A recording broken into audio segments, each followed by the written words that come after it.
So the work of this contact group becomes even more important. We must step up, we must never step back. And so for our part in the UK, we delivered to Ukraine 10,000 drones last year. We'll increase that tenfold this year. Last year we trained Ukrainian forces in the UK. This year we will do so again at home and abroad, increasing our funding for that training by 20% to nearly £250 million. And our resolve is matched by allies from Europe and beyond, who've made major pledges today worth billions of euros to support Ukraine in its fight. President Zelensky and Minister Umєrов leave this meeting knowing that we stand with them, knowing that we will stand with them for as long as it takes. Peace through strength is what President Trump calls for.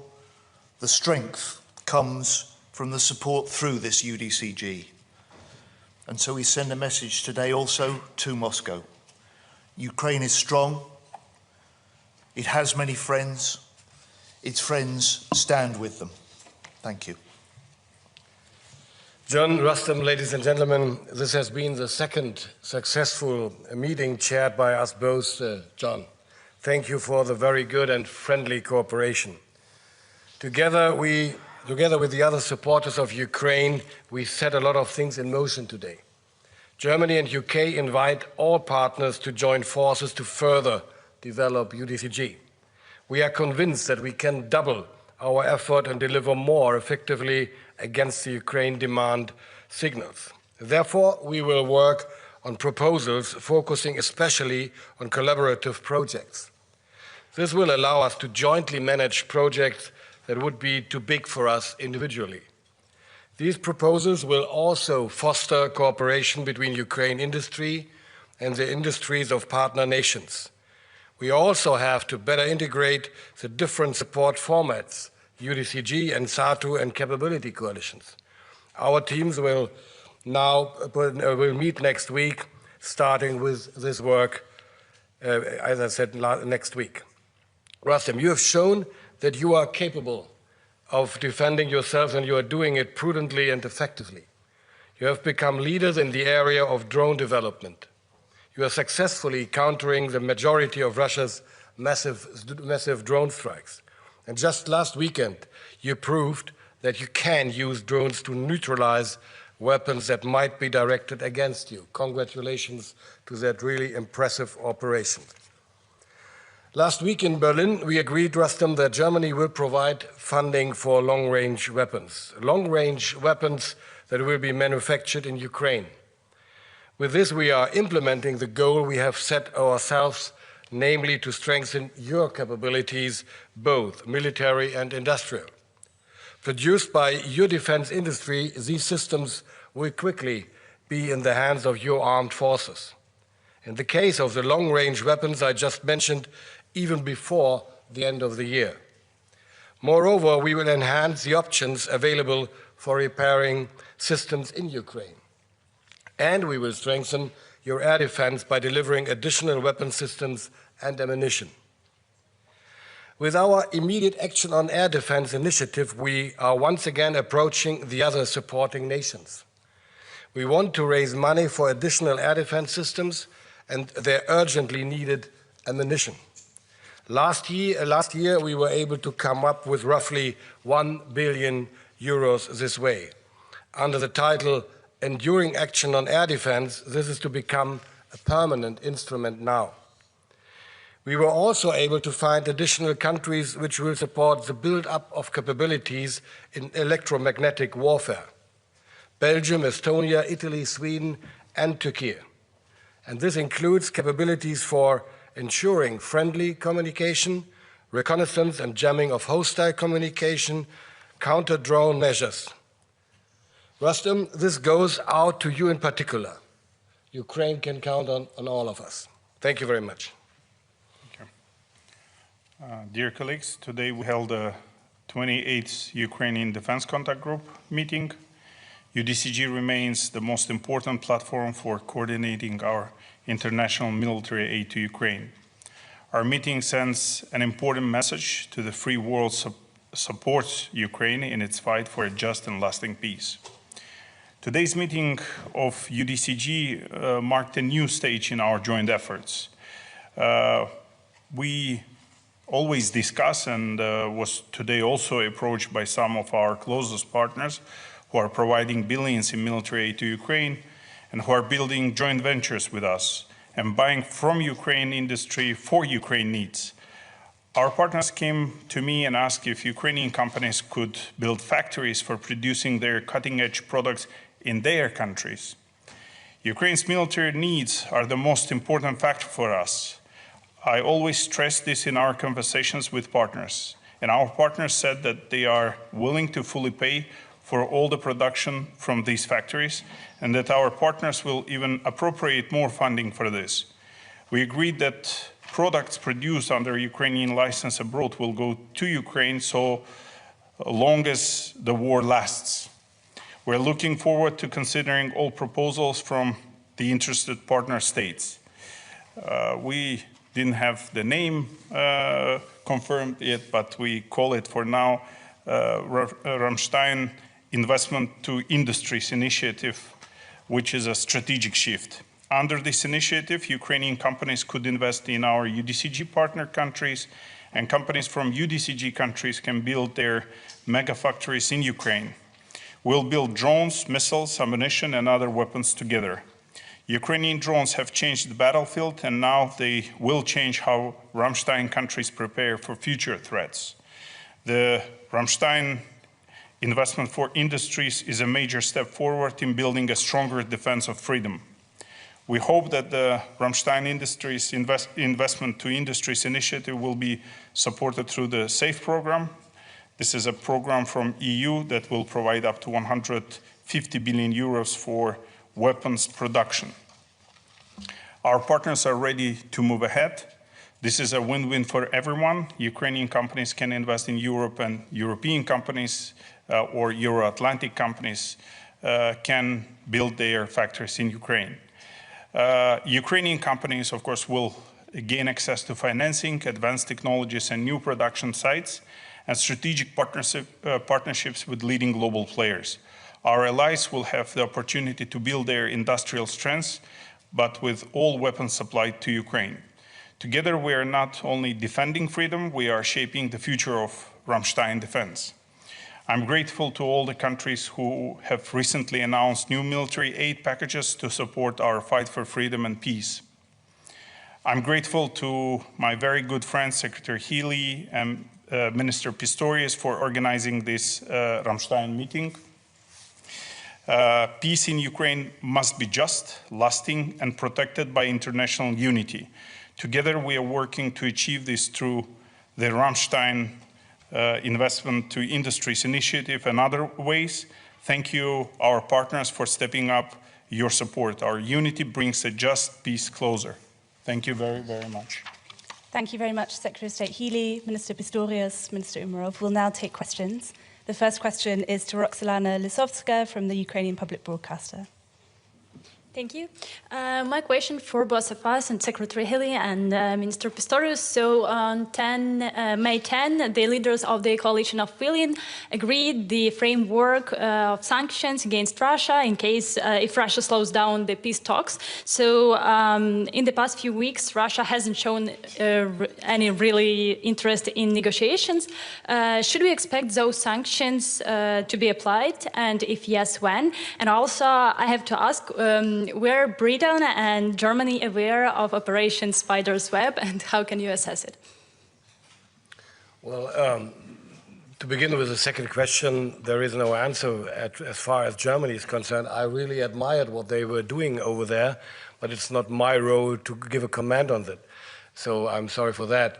The first question, we were talking about that issue several times, and I think it is a matter just of a couple of days whether there will be another stronger sanctions or not. This is not up to me. It's a decision of the entire government in Germany.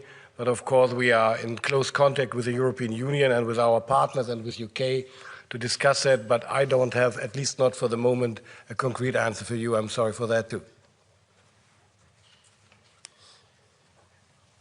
So hats off to Ukraine for Spider's Web. It reminds us that Ukraine can inflict deep damage on the Russian military.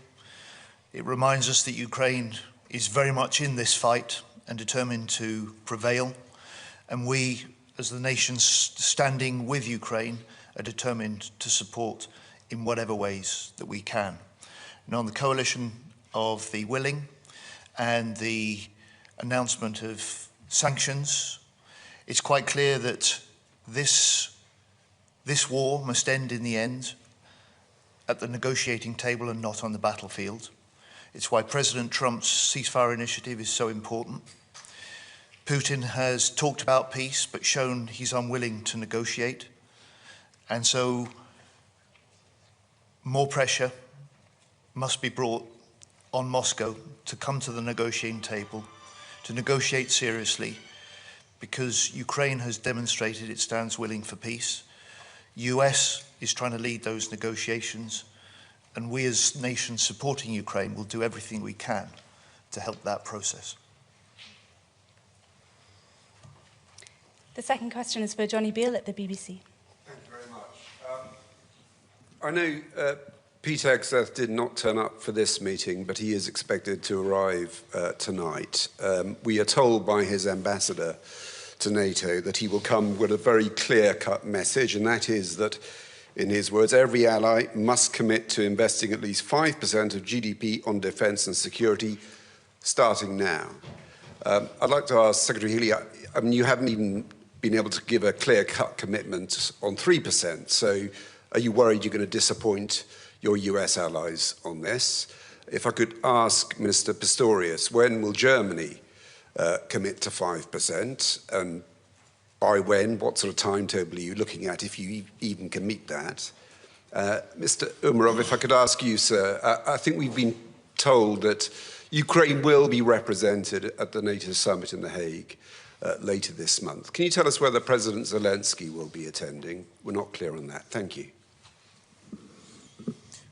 So summit discussions are for the summit, but those summit discussions will not just be about funding profiles, they will be about the crucial capabilities that each one of the 32 nations will contribute in the years ahead to strengthening NATO's collective deterrence and its collective defence. It is a matter not just of how much nations spend, but how they spend it. And in the UK, we've recently released our Strategic Defence Review that sets out a 10-year vision for how we'll transform Britain's forces, reinforce our NATO-first contribution to this alliance, and we recognise the urgency. We're a government that's increased funding for defence by £5 billion this year, made the plans to increase to 2.5%, a level that the UK has not spent for 15 years, and we'll do that in 2 years' time. We will do that by switching money directly from overseas development aid. It's a tough decision to do. And as the Prime Minister said, we're committed to spending what we need to deliver that strategic defence review. But the 5% does matter to the Americans. Can you make it? I mean, do you think you're worried you'll disappoint them? No, we will enter the discussions at the summit. The commitments that we make are valued as capabilities to this coalition. The NATO and NATO allies, including the US, value what the UK brings to NATO.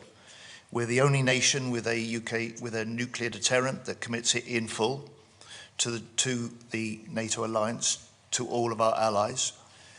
Yesterday, I confirmed that we will double the amount of investment in this Parliament on drone and autonomy technology that will transform our forces, making our commitment to NATO stronger. And I also announced that yesterday we put £1 billion into our laser weapons, Dragonfire. Within 2 years, we'll have that in operation on our destroyers.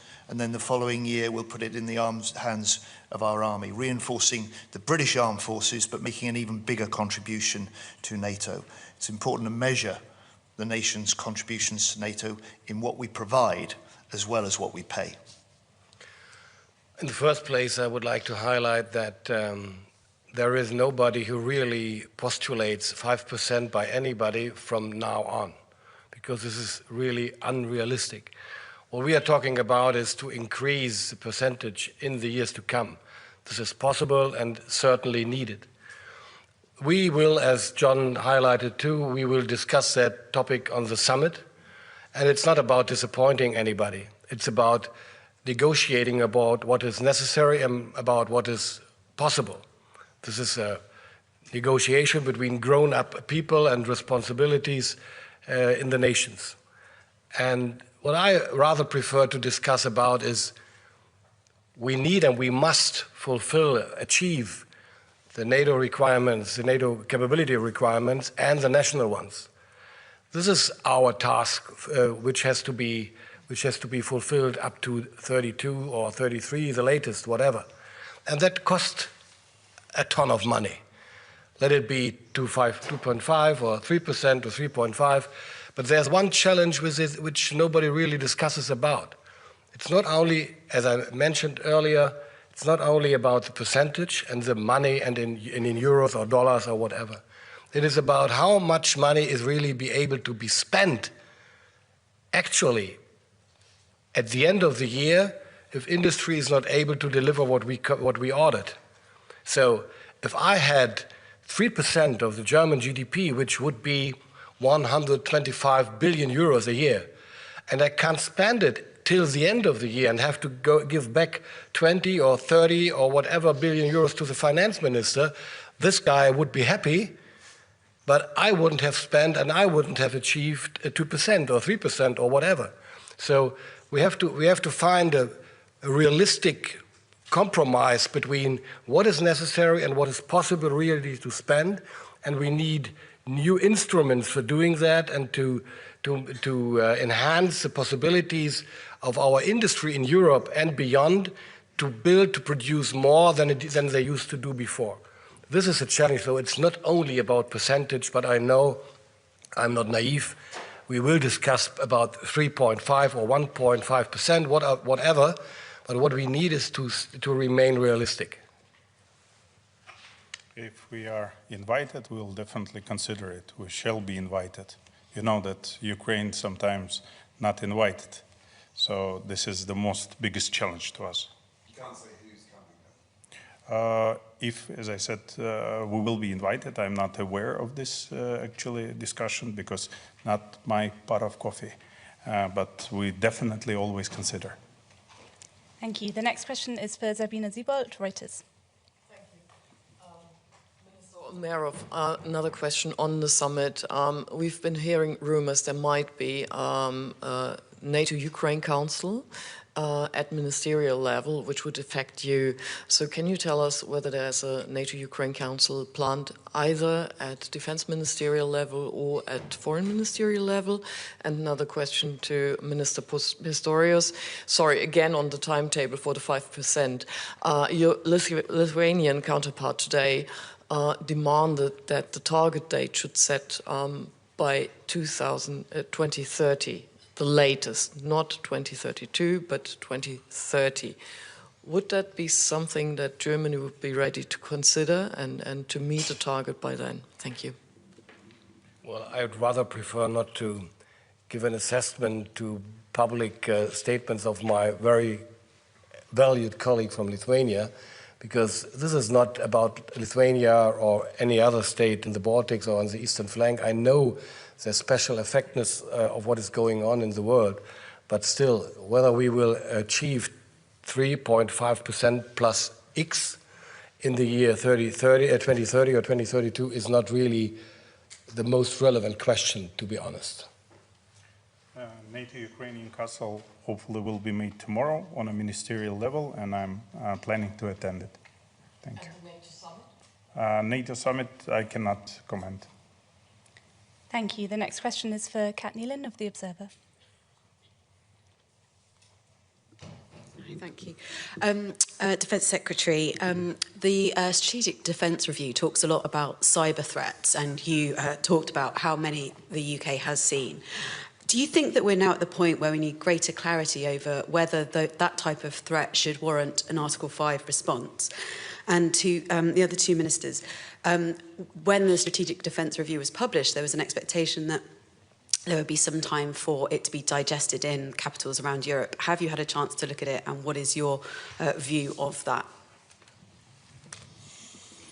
So you're right that the UK, and it will be the same for Boris in Germany, has been subject to an increasing level of cyber attacks.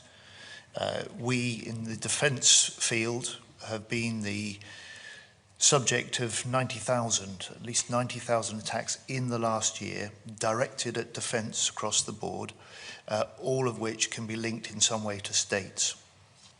So there's a level of aggression which is rising.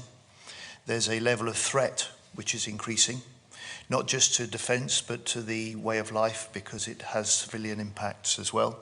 And that's why we are, as part of the Strategic Defence Review, investing more into our cyber defences. We'll set up by the end of this year a new cyber and electromagnetic command, and that will pull together both our defensive and our offensive cyber operations.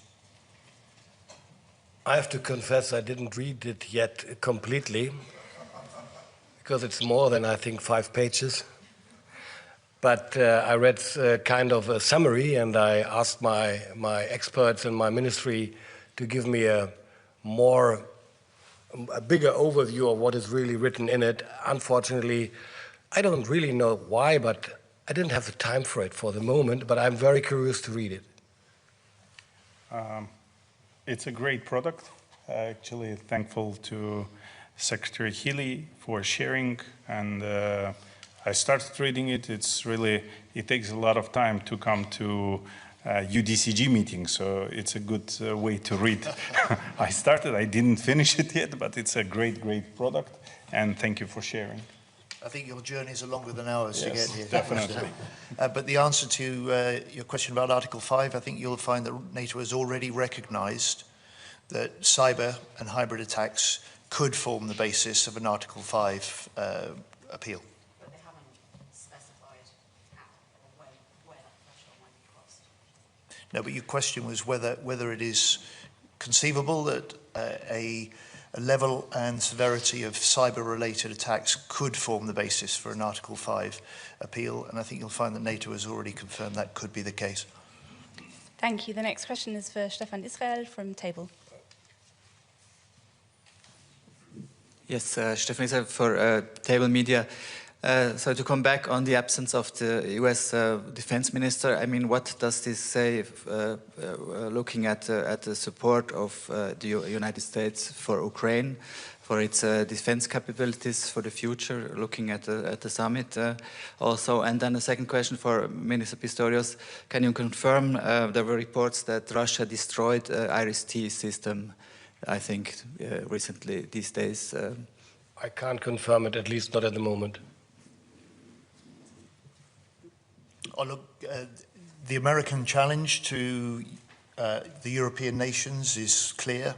It was there in the first UDCG that the UK convened and I chaired, and that is that it rightly is looking to European nations, and we are leading in Germany and the UK together through the UDCG to step up and do more in our leadership of the support of Ukraine. We have, we are, and we will. And the final question is for Ukraine from Dmytro Shursko. Dmytro Shurko, National News Agency of Ukraine, thank you for the floor. To State Secretary Gili and to Minister Pistorius, if I may.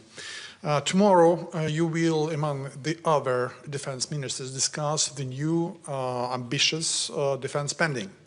So what is your perception of the idea to channel at least some part of these new defense spending to be approved in GAG to the fixed assistance to Ukraine, to make that assistance more predictable? And for Minister Umєrov, if I may. We know from the media report that China sharply reduced the export of components of FPV drones, not only to Ukraine, but also to European partners, so that to reduce the production of these kind of equipment. Had the front line felt that kind of development? And is it possible to fill the gap using the Ukrainian industries and maybe potential and capacity of the European industries also as well? Thank you. I'm sorry, it's my fault, but I didn't understand properly your first question. My first question was that do you accept the idea that the certain part of the new defense spending in each and every country could be channeled to the assisting Ukraine? For instance, 0.25, 0.1, and so on percentage. Thank you. Up to now, that was not a topic of the discussion. I don't know whether that is foreseeable for the summit or for tomorrow. But of course, we are doing everything we are able to do, what we proved today another time, to support Ukraine with whatever we can achieve and how long as it takes. So the focus of the discussions I have with Minister Umєrov, and I'm sure it's the same with Boris, the focus for our discussions at the UDCG here are what does Ukraine most need? What is our plan together for 2025? And how quickly can we, as the nations standing with Ukraine, supply what is needed? And what we provide and how quickly we deliver it is more important than a sort of general discussion about levels of spending. But on levels of spending, in the UK, part of stepping up and speeding up our support for Ukraine means that in this year, we will be spending on military aid to Ukraine £4.5 billion. That's a higher level of support than ever before. And we will continue our support next year and the year beyond and the year beyond that for as long as it takes. Sorry, may I ask a follow-up question? There's been a lot of confusion today on this point. When you talk about GDP, I'm sorry, I'm Lara Jakes, I'm with the New York Times.